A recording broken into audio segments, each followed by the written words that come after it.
The unfavourable view of men goes up to 21%, and then under 25 women, it's just 35% of young women who have a favourable view of men.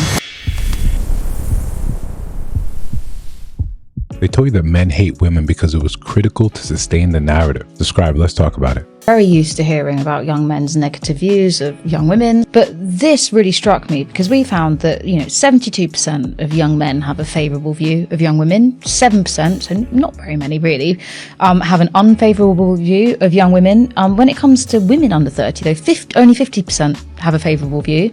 The unfavourable view of men goes up to 21%, and then under 25 women, it's just 35% of young women who have a favourable view of men. And if you go into very favourable, it's just 11% of under 25 women. So we are looking at an environment where young women feel a lot more negatively towards young men than the other way around. Now, I want you to pay close attention. You might have to rewind it and watch it again, right? Which is not bad for the channel. But rewind and watch it again, the way they even conveyed these numbers. Rather than saying, all right, we're talking about out of 100%, if 7% of men have a favorable view of women and 30% don't, when they give you those stats for women, they flip it. They want you to say that they're telling you the favorable part. Only 11% have a favorable view of women over a certain age. What does that mean? 89% have an unfavorable view, right? Like, listen to even the way we're used to conveying a lot of this messaging. It's because once you're brainwashed, the lens of how you're supposed to look at the world changes. It becomes in one that's a deficit, in one that is antagonistic. It's us versus you. Therefore, when we advertise, when we try to get you to think this way, we set up the big bad. We set up the enemy. You've had negative experiences with men, of course. It's going to happen. It's a natural occurrence in life when you're trying to meld two worlds together. Your world, my world, we smash them together and we hope we have a cohesive thing. We're going to make mistakes. We're going to have mishaps. But when I convince you that that person, that man is the enemy, then everything I can sell, everything I tell you, everything I try to sell, everything I try to convince you, as long as they keep it within that light, they don't want you to have this thing. Right? If they don't want you to do this, then they're the enemy, and I can convince you should be doing this.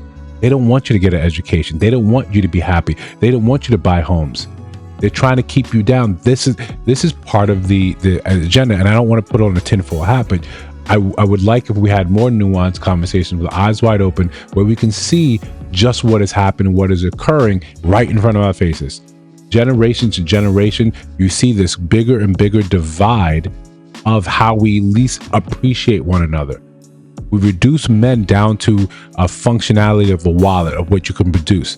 And it's easy for you to adopt this because we told you those are the enemy.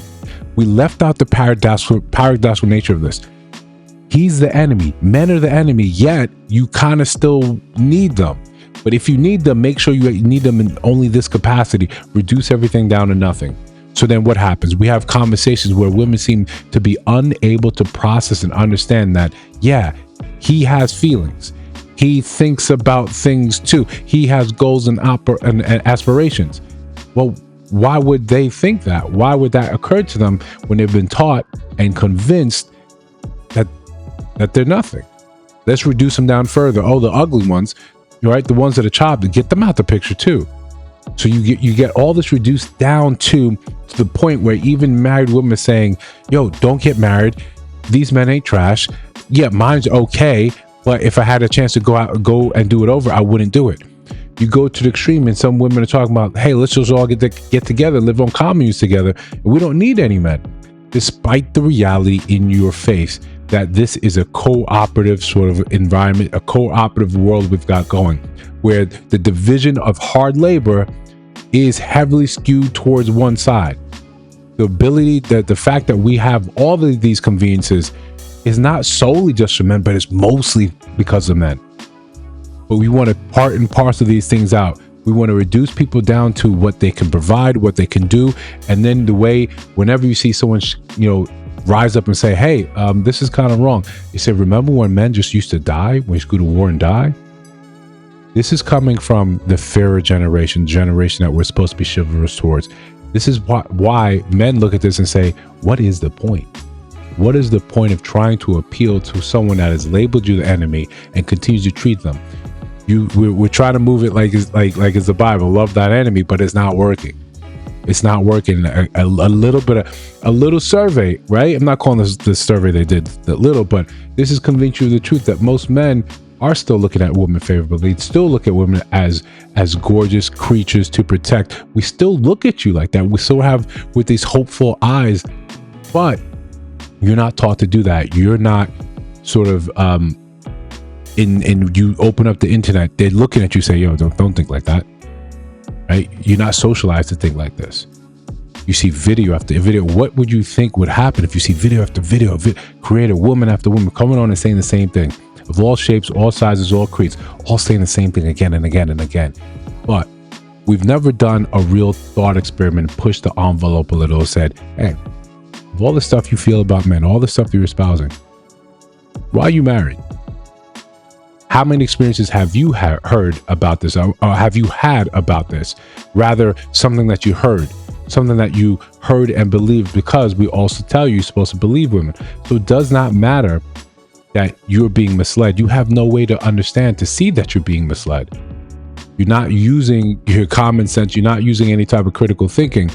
Well, on this side of the internet, at least, you're not using this critical thinking to say, hey, that just can't be true. Or why am I primed to somehow sit here and think we're at war? Meanwhile, what else am I believing off rip immediately? They show you the worst of it. They show you specific scenarios where men are acting bad, and that's always going to happen. They highlight that, and they completely eliminate when women act bad. It defeats the narrative that they're building. It defeats that you should sit there and look, oh, wow, no, this guy isn't that bad.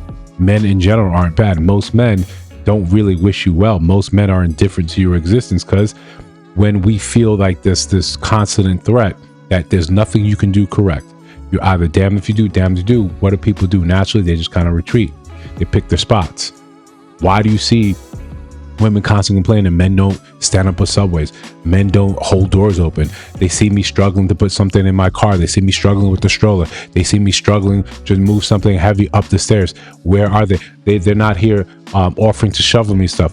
Why do you think someone would approach a snake and say, please don't bite me, I'm just trying to help you? This is the state of play where we're just saying, do what you got to do over there.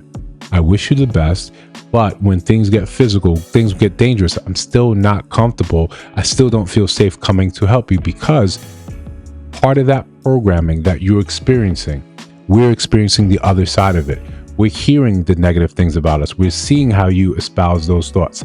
We're seeing how, despite you having a relatively safe life and none of these things happen to you, you repeat the same things. Then we go to the media and we see the same things over and over again. Just recently, when the Netflix had the documentary about the manosphere.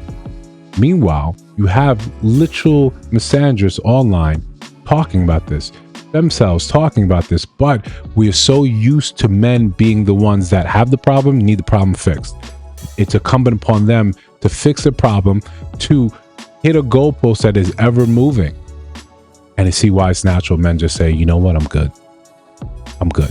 This is an impossible task, and I'm not going to dedicate the brain power. I'm not going to do all the brain wrestling in order to fix this problem, because there's never going to be a solution until we stop and we have some accountability to see why we are essentially mobilizing women to be misandrous, to look at men and say, I hate you, I don't like you, I don't want you, until I need you in the slim capacities that I've decided, until I need you to defend my rights, until I need you to help make me a mother, make me a wife.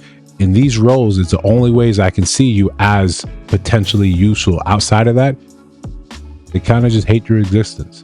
And I know that's an extreme thing to say, but the data is coming in. The data is becoming clearer and clearer. Listen, but if you don't disagree, let me know. If you do disagree, let me know. And I know, right? This is a corner of the internet. This is a portion of the internet, but this is a growing trend, and we have to, keep our thumb on these things and be aware of what's happening. But if you see other videos on your screen, check those out. And of course, if you listen to my voice now, you have not subscribed, I think you should. Just trying to build something dope. I'll see you in the next one.